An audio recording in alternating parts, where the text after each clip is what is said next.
제가 목회를 처음 시작한 게 1988년도에 처음 시작했습니다. 벌써 35년 시작한 지 35년이 되네요. 제가 처음 목회를 할 때 설교를 이렇게 종이에다가 볼펜으로 적었습니다.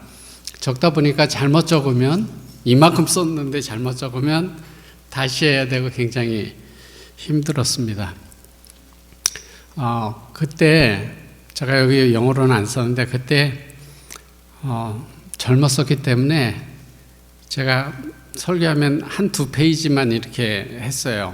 한두 페이지만 적고 그 다음에 머릿속으로 해갖고 이제 설교를 했었는데 그때 전도사였는데 담임 목사님이 부르시더니 다 적어라 이렇게 말씀하셨어요. 그래서 그때부터 다 적기 시작했습니다. 그때부터 다 적기 시작했는데요. 몇 년 후에 타자기로 제가 이제 타자기가 생겨서 타자기로 타자를 쳤습니다. 근데 타자도 잘못 치면 다시 쳐야 됐죠. 1992년도에 제가 결혼할 때 처음으로 집사람이 컴퓨터를 사줘서 컴퓨터를 사용했습니다. 지금 생각하면 그 컴퓨터는 정말 아무것도 아니에요. 지금 우리가 갖고 다니는 USB 그거의 100분의 1만큼의 용량도 안 되는 그런 큰 컴퓨터였는데요. 한 1000불 넘게 주고 아마 샀을 것 같아요. 그런데 그때는 너무 좋았습니다. 이게 쓰다가 잘못되면 지우고 다시 쓰고 그래서 너무나 좋았었는데요.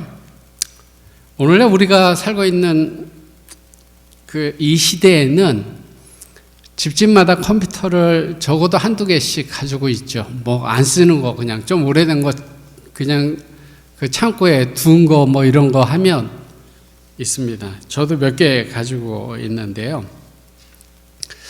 컴퓨터라고 하는 것이 굉장히 편리한 것이지만 자꾸 사용하다 보면 이것저것이 막 쌓이고 뭐 많아지고 그래서 컴퓨터가 느려지고 바이러스 걸리고 문제가 생기고 잘 되던 것이 안 되고 그럽니다. 교회 컴퓨터도 지금 자꾸 이렇게 좀 잘 안 되는 그런 게 있어요. 그래서 저거 한번 다 리셋해야 되겠다 이런 생각을 갖는데 컴퓨터를 리셋하면은 대부분의 문제들은 해결이 됩니다. 특별히 팩토리 리셋을 하면 처음 살 때 그 상태로 바뀌어집니다. 리셋한다라고 하는 것은 원래 상태로 되돌려 놓는 것인데요. 컴퓨터만 리셋하는 게 아니고 우리 자신도 때로는 좀 리셋하고 싶다. 좀 잘못했던 거를 다시 이렇게 좀 그냥 다 지우고 새로 했으면 좋겠다 이런 생각이 들죠. 오늘 저는 그 리셋에 대해서 좀 말씀드리려고 합니다. 호세아서 6장 1절로 3절에 있는 말씀을 보겠습니다. 오라 우리가 여호와께로 돌아가자. 여호와께서 우리를 찢으셨으나 도로 낫게 하실 것이요 우리를 치셨으나 싸매어 주실 것임이라. 여호와께서 이틀 후에 우리를 살리시며 제3일에 우리를 일으키시리니 우리가 그 앞에서 살리라. 그러므로 우리가 여호와를 알자. 힘써 여호와를 알자. 그의 나오심은 새벽빛같이 일정하니 비와 같이 땅을 적시는 늦은 비와 같이 우리에게 임하시리라 하리라. 한국의 동해안에나 또 미국의 오레건주나 뭐 이런 그런 강이나 냇가에는 연어가 때가 되면 바다에서 강으로 올라옵니다. 그들이 태어난 곳으로 돌아오기 때문에 그런데요. 그들은 자기가 태어난 고향을 기억하고 그곳으로 돌아옵니다. 와서 그 산란을 하기 위해서 그렇게 하는데요. 산란을 하고 그들의 생명이 맞춰지게 됩니다. 그래서 거기서 태어난 연어는 또 바다에 가서 살다가 또 새끼를 낳을 때면 그 강으로 낳던 곳으로 다시 돌아오는데요. 그 연어들처럼 우리 사람들도 고향이 있고 돌아갈 곳이 있다. 처음 시작된 그곳이 있다. 이렇게 말을 합니다. 성경은 우리에게 돌아갈 고향이 있다고 이야기를 하는데요. 히브리서 11장 15절에 저희가 나온 바 본향을 생각하였더라면 더면 돌아갈 기회가 있었으려니와, 나온 바 본향이 있다 생각했다면 돌아갈 기회가 있었으려니와, 이렇게 말씀하는데요. 우리가 우연히 이곳에 사는 것 같지만 우리는 하나님의 특별한 계획으로 보내심을 받은 사람이고 우리가 돌아가야 될 본향이 있다라고 하는 것이에요. 근데 우리가 멀리 떨어져서 살고 있죠. 성경에 보면 하나님께서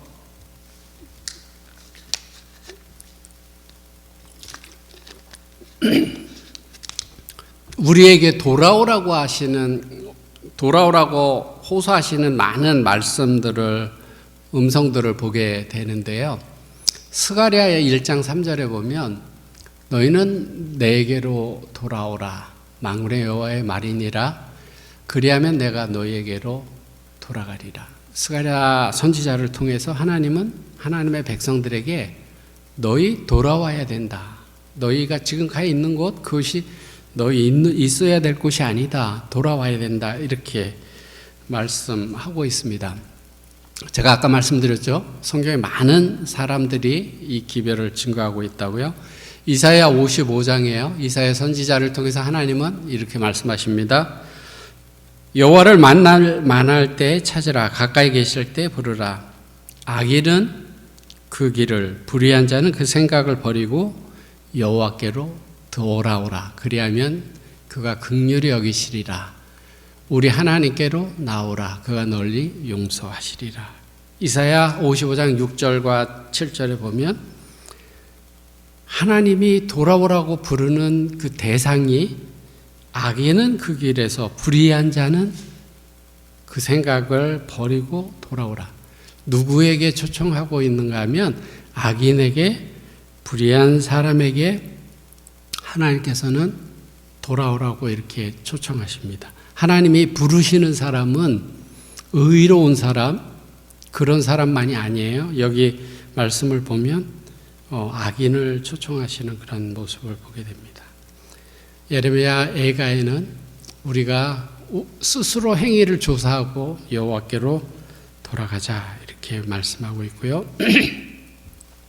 요엘서에서는 이렇게 말씀합니다. 너희는 마음을 찢고 너희 하나님 여호와께로 돌아올지나. 그는 은혜로우시며 자비로우시며 노하기를 더디하시며 이내 사랑이 크시사 뜻을 돌이켜 재앙을 내리지 아니하시리니. 예, 요엘 선지자를 통해서도 하나님께서는 돌아오라 이렇게 말씀하고 있죠. 우리가 아까 호세아서를 읽어봤을 때 여호와께 돌아가자 이렇게 호세아 선지자가 호소했지요. 좀 생각해 보세요. 호세아 선지자가 누구에게 여호와께 돌아가자고 했는지 한번 생각해 보세요. 이스라엘 백성들, 그 백성들은 사실은 호세아의 부인 고멜과 같은 사람들이에요. 고멜 같은 사람에게 돌아가자 이렇게 말씀하시는 거예요. 자, 말라기 3장 7절에 이렇게 말라기 선지자를 통해서 이렇게 말씀합니다. 내게로 돌아오라. 그러면 나도 너에게 돌아가리라. 구약의 여러 선지서들을 보면 하나님께서 그 백성들에게 또는 그 백성이었지만 하나님을 멀리하고 있는 사람들에게 돌아서라, 돌아와라. 거기가 너 있어야 될 곳이 아니다. 이렇게 말씀하고 있습니다. 아버지께로 돌아가는 이야기에 대해서 누가복음 15장에 나온 탕자의 비유만큼 아버지께로 돌아가는 이야기를 잘 가르쳐주고 있는 것은 없습니다. 우리는 집으로 돌아가야 되는데요. 아버지가 계신 곳, 그곳이 내가 돌아가야 할 곳입니다. 성경에 많은 믿음의 선배들이 그것을 알았고 히브리서 11장에 언급한 것처럼 이 땅에서는 외국인과 나그네로 살며 더 나은 본향, 돌아갈 본향을 사모하면서 살았다 이렇게 말씀합니다. 믿음의 조상들은 돌아갈 본향을 생각하면서 살았습니다. 근데 수많은 사람들이 자기가 사는 곳이 다한 것처럼 그렇게 살아가고 있는 거예요. 근데 하나님은 여러 선지자를 통해서 돌아오라. 돌아갈 곳이 있다. 네가 있어야 할 곳이 크고 그 자리가 아니다. 이렇게 말씀하고 있습니다. 오늘날 시대를 많은 사람들이 무슨 시대라고 이야기를 하는가 하면 포스트 모던 시대다. 그런 이야기를 합니다. 포스트 모던이라고 하는 그런 시대는 어떠한 시대인가?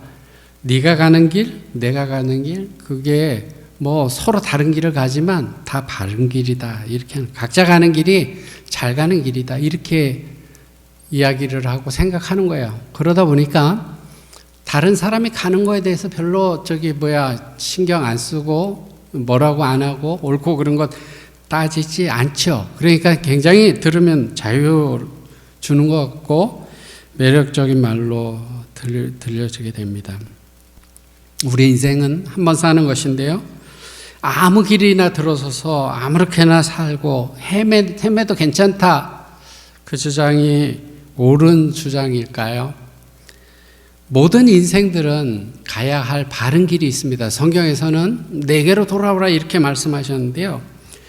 모든 인생이 가야 할 바른 길이 있는데 그 길은 누가 정했는가 하면 하나님께서 정하셨습니다. 인생의 주관자고 하나님 그 생명의 길, 진리의 길을 하나님께서 정하셨습니다. 그 길에서 벗어났을 때 하나님은 돌아오라 이렇게 말씀하십니다.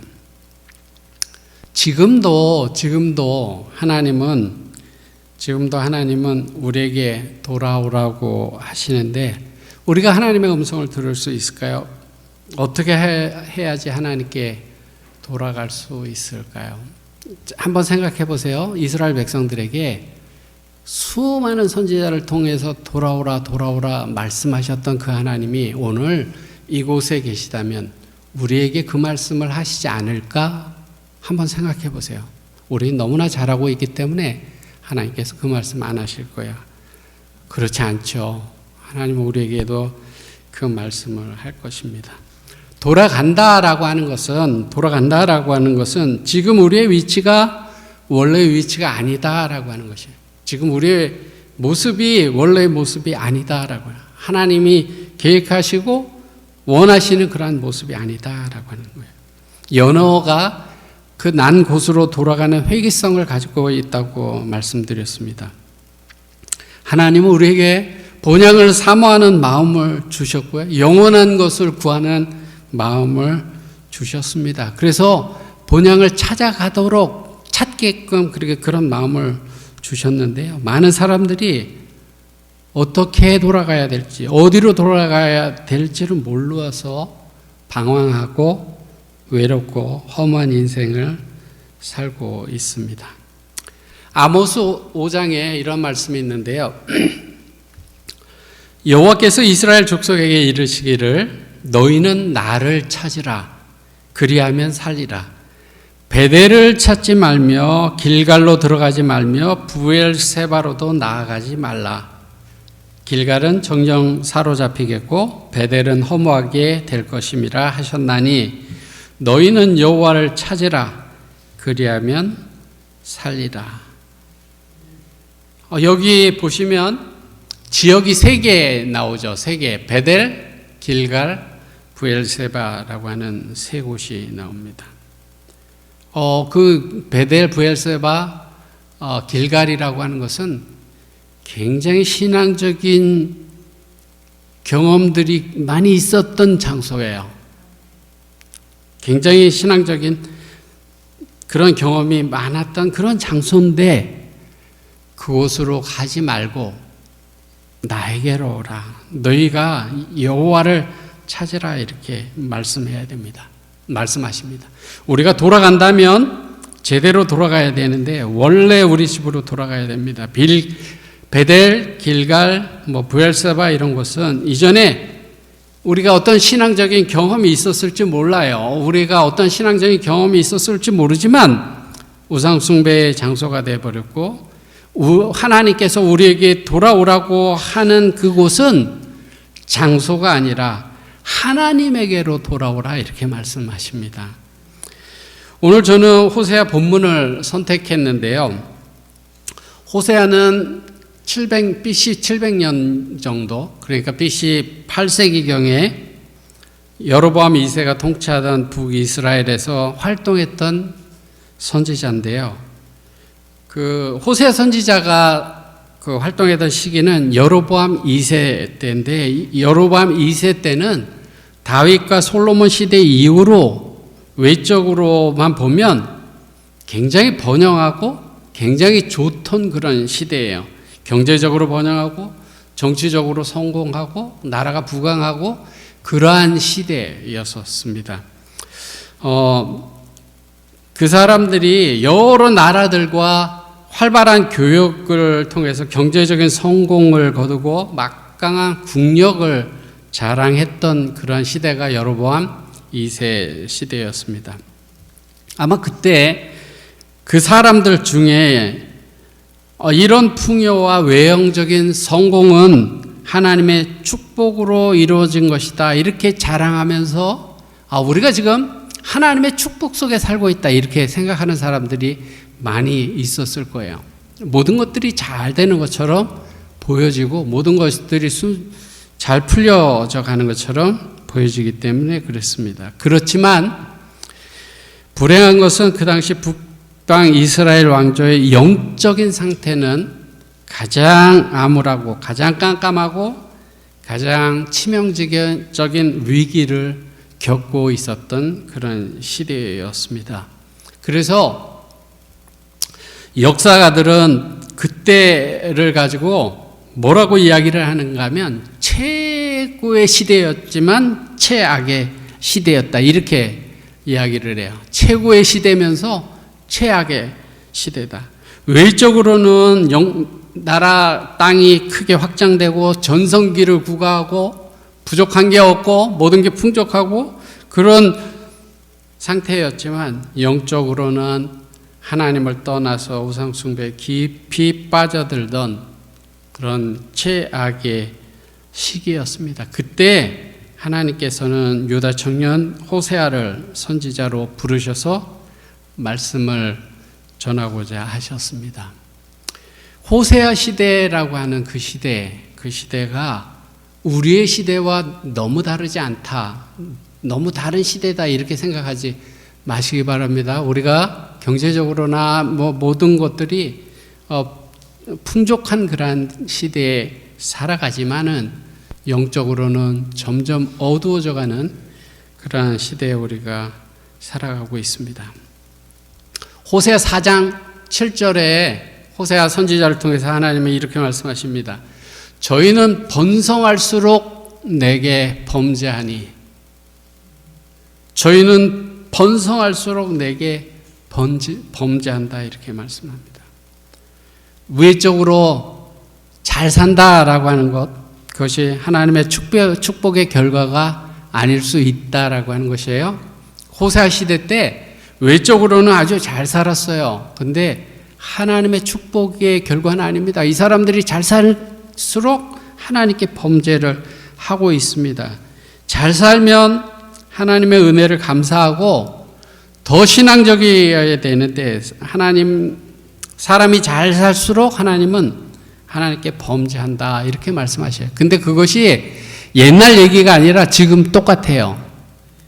지금 하나님을 믿는 사람들이 너무나 없어요. 그리고 잘 사는 시대다 보니까 할 것도 많고 즐길 것도 많고 하니까 하나님 앞에 나오려고 사람들이 하지 않습니다. 그래서 영혼을 구원한다라고 하는 것이 너무나 힘든 그러한 시대에 우리가 살아가고 있죠. 아까 말씀드렸지만 성경에 선지자를 통해서 하나님께서는 돌아오라라는 말씀을 많이 하셨는데요. 돌아간다라고 하는 것의 의미는 회개라고 하는 것이에요. 회개하고 하나님 앞으로 나오라는 거예요. 하나님께서 하나님의 백성들에게 회개하고 내게로 돌아오라 이렇게 말씀하시는 거예요. 이스라엘 백성들 다 하나님의 백성들이라고 자부하고 다 하나님께 예배 드리던 사람들이에요. 그럼에도 불구하고 하나님은 그들에게 회개하고 내게 나오라 이렇게 말씀합니다. 웨스트민스터 신학 용어 사전에는 회개에 대해서 이렇게 정의하는데요. 회개는 죄에 대해서 뉘우치고 참회함으로 행동으로 표현하는 것이다. 회개라는 것은 행동으로 표현하는 참회, 죄에 대해서 뉘우치고 행동으로 표현하는 것이다. 원어적인 의미에서 보면 그리스도인의 믿음을 표현하는 그 첫걸음이고, 회개라는 것은 마음과 삶의 방향을 바꾸는 뜻을 가지고 있다 이렇게 정의하고 있어요. 그래서 회개라고 하는 것은 삶의 방향을 이렇게 바꾸는 행동으로 나타나는 거예요. 정로의 계단에 이렇게 말씀합니다. 회개라는 것은 죄를 슬퍼하고 죄에서 떠나는 것을 의미하는 것이다. 죄를 그냥 슬퍼하고 후회하고 뭐 그렇게 생각만 하는 게 아니고 거기서 떠나는 행위를 하는 것이다 이렇게 말씀하고 있어요. 성경 말씀 하나 볼게요. 사도행전 26장에 20절에 이렇게 말씀합니다. 유대 온 땅과 이방인에게까지 회개하고 하나님께로 돌아가서 회개에 합당한 일을 행하라 선전하므로, 회개하고 하나님께로 돌아가서 회개에 합당한 일을 행하라. 아까 회개라는 것은 정로의 계단에서 죄를 슬퍼하고 죄에서 떠나는 거라고 이렇게 이야기를 했잖아요. 위에 이런 말씀들을 다 살펴보면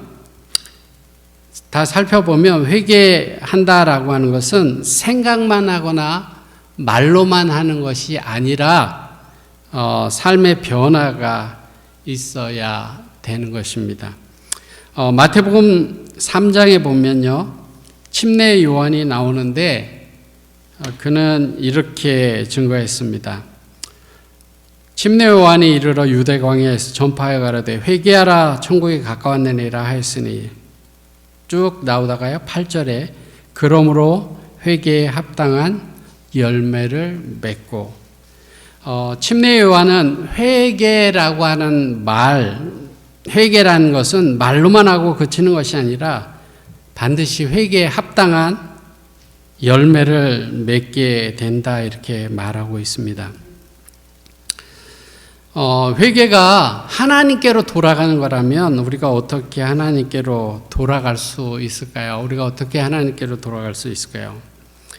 성경은 우리가 첫 번째 단계로 여호와를 힘써 알므로 하나님께 돌아갈 수 있다 이렇게 말씀합니다. 내 백성이 지식이 없음으로 망하는도다. 호세 4장 6절에 그렇게 말씀했어요. 하나님의 백성들이 하나님을 아는 지식이 없음으로 망하게 됩니다. 우리가 하나님을 알아갈 때 우리는 그분께로 나아갈 수 있는 것인데요. 하나님은 하나님의 뜻을 우리에게 계시해 주셨어요. 세 번역으로 호세아 6장 6절을 보면 내가 바라는 것은 변함없는 사랑이지 제사가 아니다. 불살라 바치는 제사보다는 너희가 나 하나님을 알기를 원한다 이렇게 말씀하셨습니다. 하나님은 분명하게 자신이 원하는 것이 무엇인지 말씀하셨어요. 너희가 이렇게 하는 것을 내가 원하는 게 아니고 너희가 원하는 것은 나를 정말 잘 알기를 원한다 이렇게 말씀하셨습니다. 저와 여러분들이 하나님을 많이 깊이 알기를 원하시죠?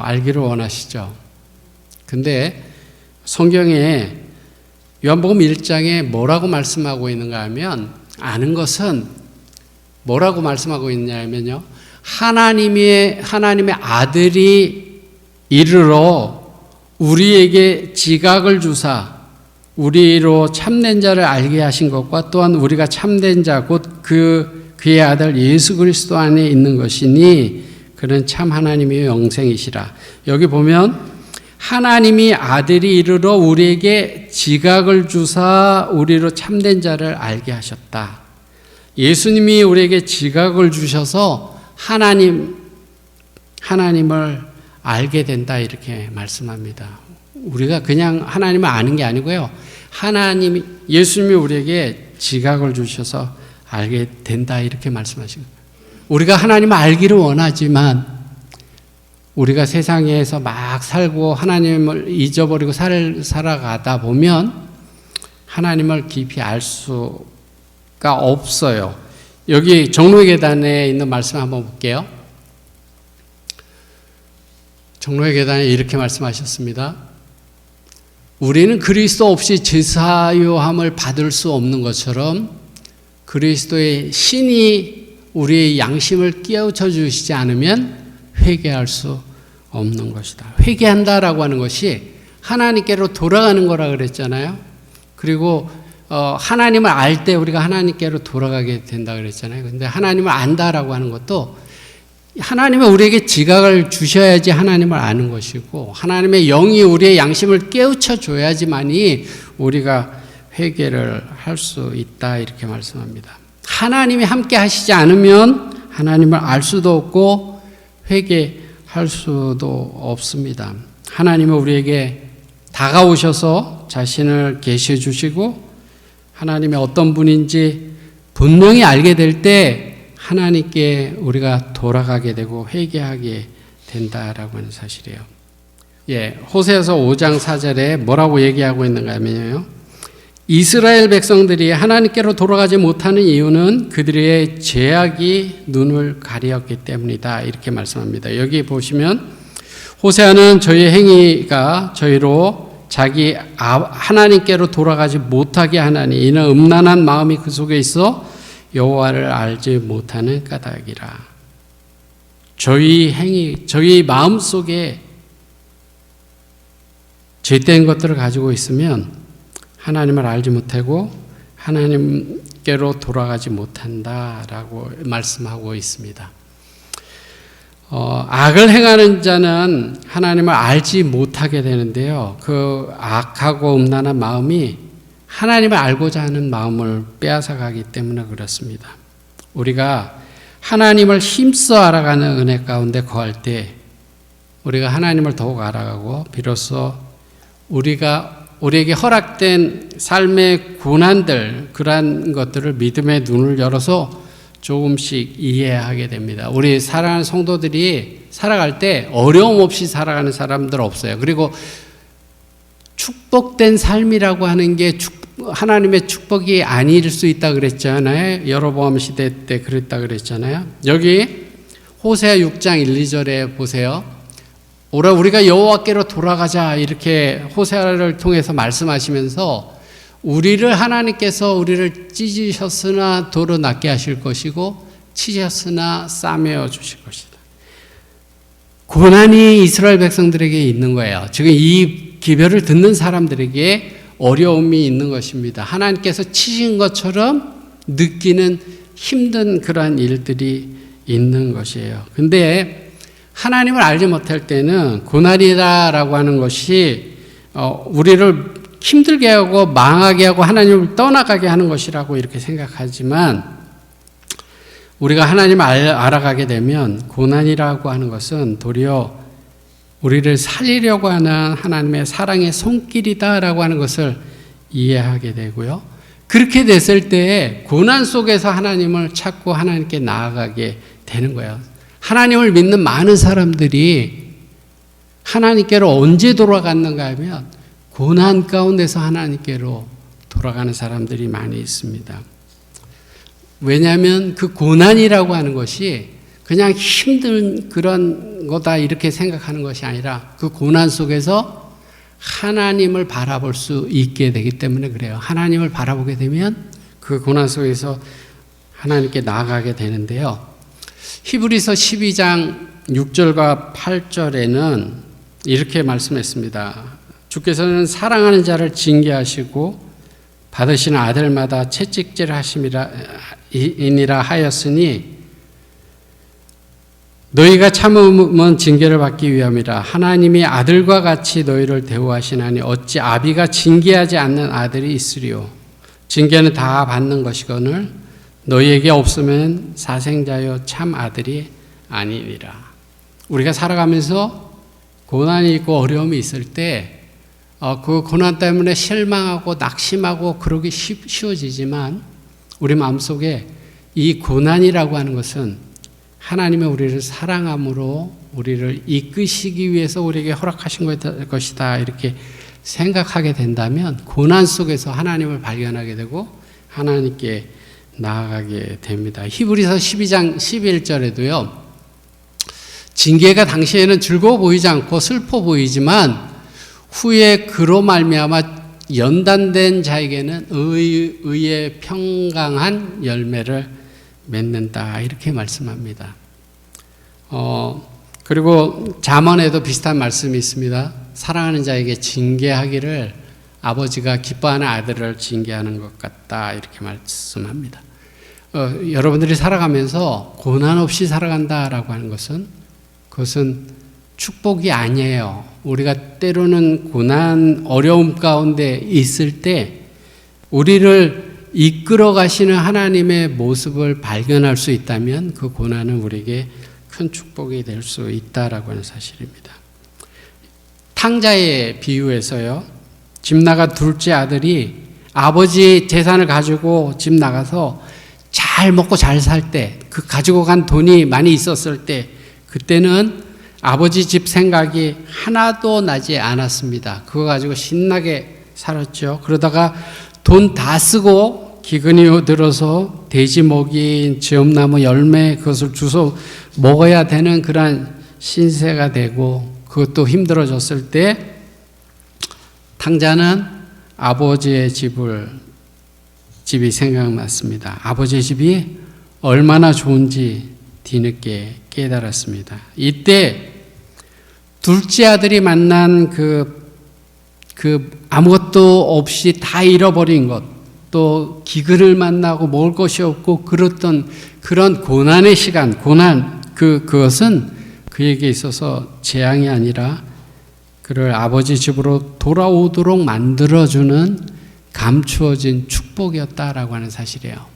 때로는 우리가 고난을 당할 때, 어려움이 있을 때 그것이 감추어진 축복일 수 있다라고 하는 거예요. 그것이 하나님께로 더 가까이 나아가는 하나님을 바라볼 수 있기만 한다면 그것은 우리에게 축복이 될 수 있다라고 하는 사실입니다.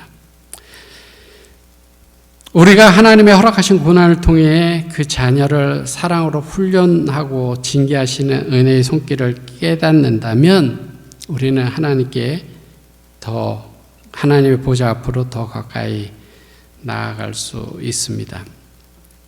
분명한 것은 아까 호세아서에서 치셨으나 싸매 주실 것이다 이렇게 말씀하셨던 것처럼 하나님의 백성들이 하나님 앞으로 나아가게 될 때 하나님은 하나님의 백성의 고난을 낮게 씻어 주실 것이다 라고 하는 것이에요.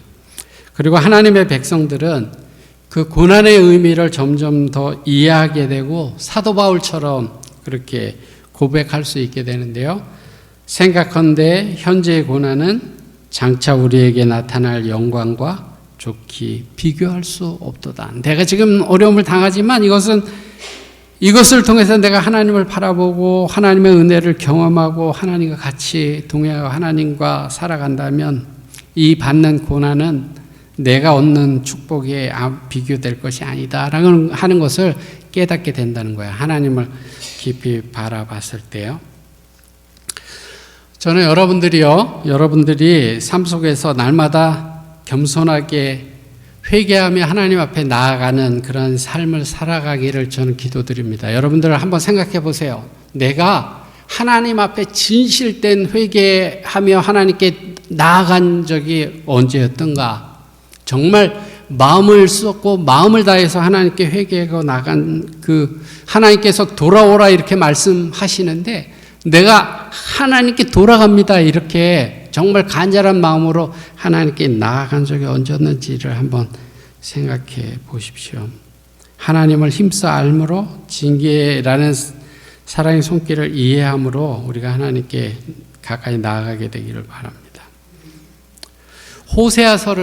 호세아서를 한 문장으로 가장 짧게 이렇게 딱 요약해서 가장 중요한 게 뭐냐 그러면 오늘 설교 제목 여호와께 돌아가자라고 대답할 수 있을 것 같습니다. 왜냐하면 하나님께서 우리에게 돌아오라고 말씀하시기 때문에요. 그래요. 우리가 우리의 죄를 뉘우치고 하나님의 얼굴을 간절히 구하고 하나님께 돌아갈 때까지 하나님께서 우리를 기다리시기 때문에 하나님께서 우리에게 돌아오라 이렇게 말씀하시고 기다리시고 계시기 때문에 호세아서를 요약한다면 여호와께 돌아가자.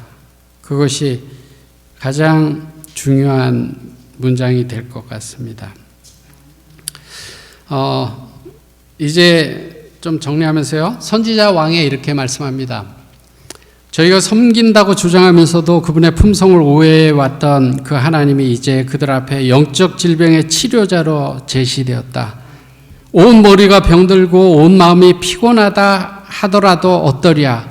발바닥에서 머리까지 성한 것이 없이 상한 것과 터진 것과 매로 맞은 흔적뿐이면 어떠랴.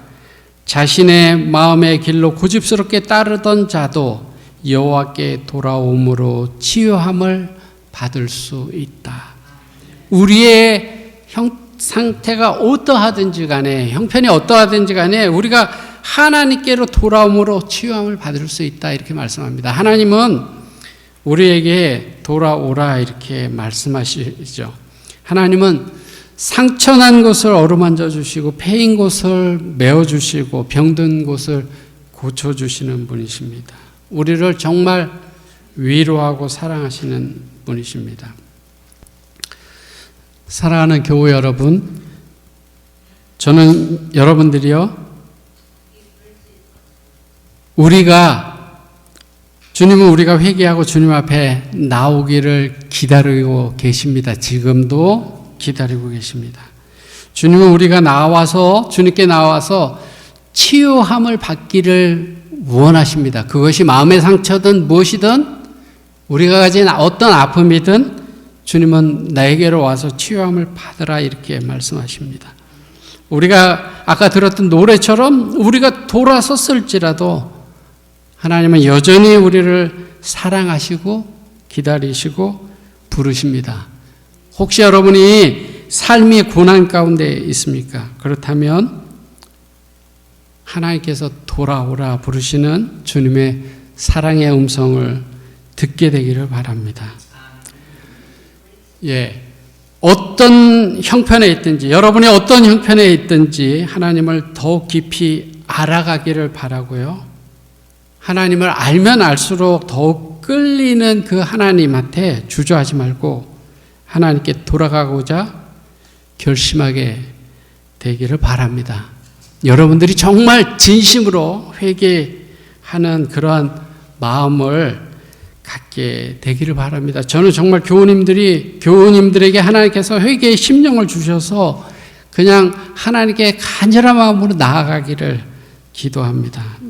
이제 마지막 센텐스요. 주님을 너무 오래 기다리게 하지 않는 우리가 됐으면 좋겠습니다. 주님을 너무 오래 기다리게 하지 않는 저와 여러분들이 되기를 바라면서 말씀 드리겠습니다.